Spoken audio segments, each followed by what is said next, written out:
নমস্কাৰ সকলোলৈ। মই আজি আপোনালোকক এখন গ্ৰন্থৰ বিষয়ে অকণমান কম বুলি ভাবিছোঁ, যিখন গ্ৰন্থৰ নাম নুশুনা লোক নিশ্চয় এই পৃথিৱীত নাই। এই গ্ৰন্থখন হৈছে শ্ৰীমদ ভগৱত গীতা।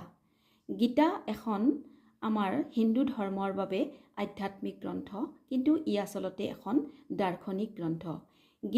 গীতা গ্ৰন্থ পৃথিৱীৰ প্ৰায় সকলো ভাষালৈ অনুদিত হৈছে। মহাভাৰতৰ যুদ্ধৰ প্ৰাক্ষণত যেতিয়া অৰ্জুনে যুদ্ধ কৰিবলৈ পৰাংমুখ হৈছিল, সেই সময়ত ভগৱান শ্ৰীকৃষ্ণই নিজ মুখেৰে অৰ্জুনক গীতাৰ জ্ঞান দাঙি ধৰিছিল। ইয়াত কৰ্মযোগ, জ্ঞানযোগ, ভক্তিযোগ আৰু আত্মতত্বৰ গভীৰ ৰহস্যৰ বিষয়ে বৰ্ণনা কৰা হৈছে।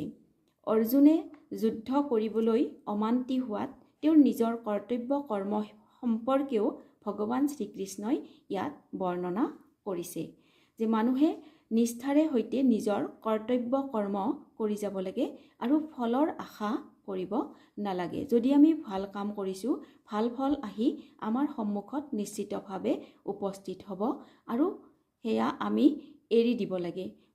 বিচাৰ নেদেখাজনৰ ওচৰত, আমাৰ ওচৰত ফলৰ অধিকাৰ নাথাকে, কেৱল কৰ্তব্য কৰ্মহে আমি কৰি যোৱা উচিত। ধন্যবাদ। কেনেকুৱা পালে কমেণ্ট বক্সত জনাব।